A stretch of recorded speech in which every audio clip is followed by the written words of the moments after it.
Hi, it's Dr. Jennifer Neff, and I want to talk about vitamin D today. Now, vitamin D is the sunshine vitamin, and I have found that it is one of the more important vitamin deficiencies that I deal with in the office on a daily basis. About 10 years ago, I started checking my patients for vitamin D deficiency, and what I was finding was super shocking. So I was finding, wow, like 60 to 70% of my patients were vitamin D deficient, and that means with a normal of 30 to 100, the tests that we're testing, most of my patients were in the teens or in the 20s, okay? And what that means is that a lot of the complaints that they were coming in for, like the fatigue or trouble losing weight or depression or anxiety, some of it may have been related to that. And then I started again to do research.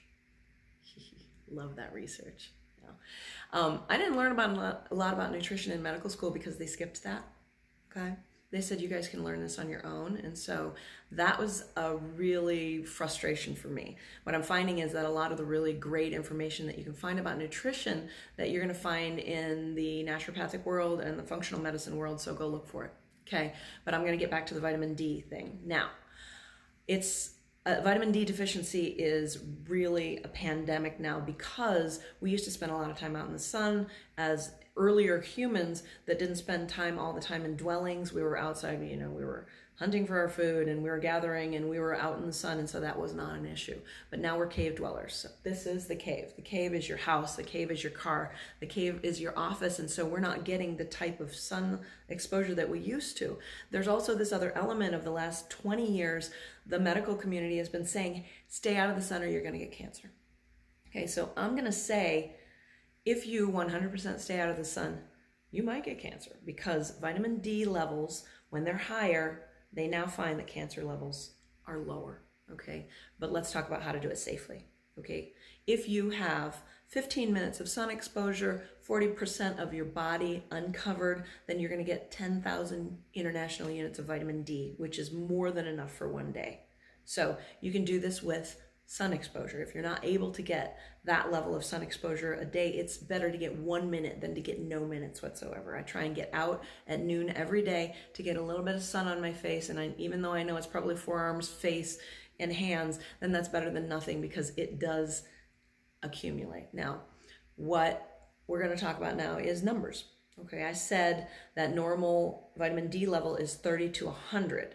Now, Western medicine likes you to be above 30, and if you're in the normal range, they say you're in the normal range, stop your supplement or you don't need to do anything more, and I disagree.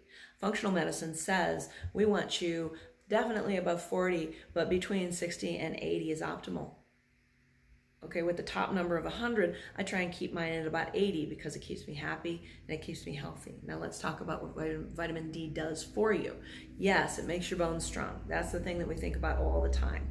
It makes your bones strong, but it also keeps you happy, like the sunshine vitamin. So what it's going to do is it's going to cause your body to make feel-good chemicals, neurotransmitters, so that you are feeling bright and happy. Now, anybody who's lived in a place that has snow and winter will know, I used to live in Minnesota and Wisconsin, that you've got these times of the year when there's not very much sun and people start getting cranky. Now, there's this thing called seasonal affective disorder, which is depression that happens with low light.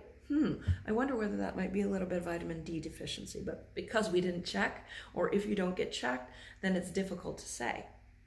Okay, back at it. So the vitamin D levels, when they are optimal, you're going to have an immune system that functions well. You're not going to get every single cold that your kids bring home.